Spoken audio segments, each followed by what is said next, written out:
పారిశ్రామిక ప్రాంతంలోని సింగరేణి స్థలాలను కబ్జా చేసి చర్చీలు మసీదులు నిర్మించుకుంటున్నా పట్టించుకొని యాజమాన్య వైఖరికి నిరసనగా విశ్వ హిందూ పరిషత్ బజరంగ్ దళ ఆధ్వర్యంలో శనివారం ఆర్జీవన్ కార్యాలయం ముందు ధర్నా కార్యక్రమాన్ని చేపట్టారు.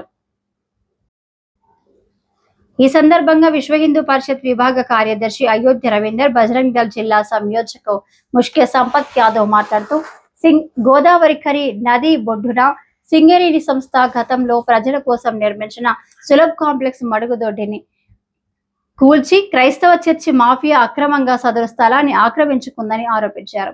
ఈ విషయంపై గతంలో సింగరేణి యాజమాన్యానికి ఫిర్యాదు చేసిన పట్టింపు లేనట్లు వ్యవహరిస్తుండడం సరైనది కాదని మండిపడ్డారు. చర్చిలకు, మసీదులకు, మతపరమైన దర్గాలకు కబరస్థాన్ పేరుతో 100 ఎకరాల స్థలాన్ని సింగరేణి కేటాయించిందని, అవే కాకుండా మళ్లీ స్థలాలు కబ్జాలు చేస్తున్న సోయి లేనట్టుగా వ్యవహరిస్తుందని ఆగ్రహం వ్యక్తం చేశారు. జీఎం కార్యాలయానికి 100 మీటర్ల పరిధిలో చుట్టూ 4 చర్చిల కోసం అనేక ఎకరాల స్థలాన్ని ఆక్రమించుకుంటున్న అధికారులు పట్టించుకోకపోతుండడం దుర్మార్గమని సూచించారు. హిందూ స్థలాలకు, దేవాలయాలకు కేటాయించిన స్థలాలలో చిన్న కట్టడాలు జరిపిన మూర్ఖంగా వ్యవహరించి అర్ధరాత్రి కూల్చివేసి సింగరేణి యాజమాన్యం నగర నడి ఒడ్డున కబ్జాలు జరిగినా కూడా చూస్తూ ఊరుకోవడం సిగ్గుచేటని విమర్శించారు.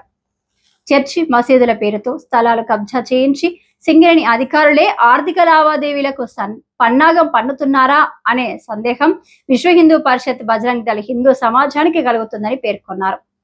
ఇప్పటికైనా సింగరేణి స్థలాలను కబ్జా చేసిన వారిపై కఠిన చర్యలు తీసుకొని వారిపై చట్టరీత్యా చర్యలు తీసుకోవాలని, లేనిచో రానున్న రోజుల్లో గోదావరికని హిందూ సమాజాన్ని ఏకం చేసి పెద్ద ఎత్తున నిరసన కార్యక్రమాలు చేపడతామని హెచ్చరించారు.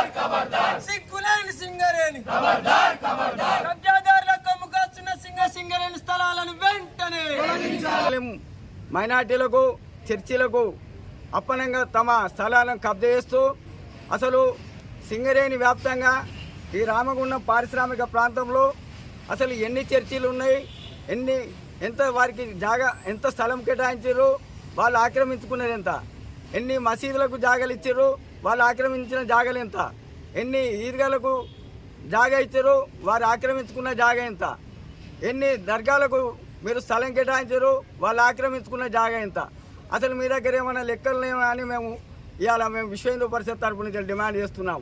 ఒకవేళ లెక్కలు లేనట్లే ఈ ఈద్గాలకు, దర్గాలకు, మసీదులకు, చర్చిలకు సింగరేణి యాజమాన్యం ప్రోత్సహిస్తుందా, లేకపోతే ఎవరి ప్రోద్బలంతోనన్నా సింగరేణి యాజమాన్యం నడుస్తుందా అని మేము అడుగుతున్నాం. ఇవాళ సింగరేణి పేరిట ఈ చర్చిలు, మసీదుల అక్రమాల వెనుక సింగరేణి యాజమాన్యం గిట్లా ఆర్థిక లావాదేవీలు జరుపుతుందా అని మేము ఇవాళ విశ్వ హిందూ పరిషత్ తరఫున డిమాండ్ చేస్తూ ఉన్నాం. ఒకవేళ సింగరేణి యాజమాన్యం ఇలాంటి ఆక్రమణలకు అదుపు లేకుండా ఉంటే రానున్న కాలంలో హిందూ సమాజాన్ని సంఘటితం చేసి రాష్ట్ర వ్యాప్తంగా పెద్ద ఎత్తున ధర్నాలు చేసి స్థలాలను కబ్జా చేసిన స్థలాలను ఆక్రమించుకుంటున్నామని హెచ్చరిస్తున్నాం. ఇప్పుడు హెచ్చరిస్తున్నాం, ఈ చర్చిలు, మసీదుల పేరిట ఆక్రమణలు చేసిన సింగరేణి స్థలాలను తిరిగి స్వాధీనం చేసుకోవాలి, ఆక్రమించుకున్న వారి మీద చట్టపరమైన చర్యలు తీసుకోవాలని కూడా మేము డిమాండ్ చేస్తున్నాం. సింగరేణి కార్మికులు చెమటోడ్చి బొగ్గు తీసి రాష్ట్రాన్ని, దేశాన్ని అభ్యున్నతికి పెంపొందిస్తూ ఉంటే స్థలాలు అప్పగించడమే కాక ఏ ఒక్క సామాన్యుడు ఒక చిన్న గుడి చేసుకుంటేనే, ఒక గుళ్ళ ఆలయం సామాన్లు పెట్టుకోవడానికి ఒక చిన్న రూములు కట్టుకుంటేనో అర్ధరాత్రి దొంగల్లాగా వచ్చి జేసీబీలు పెట్టి కూర్చిన సింగరేణి గోదావరి నడిబొడ్డున బస్టాండ్ పక్కన ఒక ప్రజలకు అవసరమైన మరుగుదొడ్డిని కూల్చి వాళ్ళు దారి ఏర్పాటు చేసుకుంటే సింగరేణికి కూతవేడు దూరంలో ఉండి కళ్ళు కనిపించడం లేదా, లేకుంటే అధికారులు ఈ స్థలాల విషయంలో కుమ్మక్కై రేపటి రోజున అమ్ముకోవడానికి వీళ్ళు పన్నాగం అనుతున్నారా అని ఈరోజు విశ్వ హిందూ పరిషత్ బజరంగ్ దళ్ సందేహం వ్యక్తం చేస్తూ ఉన్నది. ఇదే రీతిన సింగరేణి ప్రవర్తిస్తే రానున్న రోజుల్లో పారిశ్రామిక ప్రాంతంలోనే కాక రాష్ట్రంలో ఉన్న హిందూ సమాజాన్ని ఏకం చేస్తాం. దేశవ్యాప్తంగా ఇష్యూ చేస్తాం. అఖిల భారత పిలుపునిచ్చి రాష్ట్ర బంద్కు మరి పిలుపునిచ్చి సింగరేణి కూకటి వేలతో పెగిలించి అధికారుల యొక్క దొంగ మాటలను దొంగ చేష్టలను సమాజం ముందుంచడానికి ఉద్యమం చేస్తామని విశ్వ హిందూ పరిషత్ బహిరంగ దళ తరపున మేము హెచ్చరిస్తా ఉన్నాం. జై శ్రీరామ్, భారత్ మాతాకి జై. అనంతరం జిఎం కార్యాలయంలో అధికారులకు మెమోరాండం సమర్పించారు.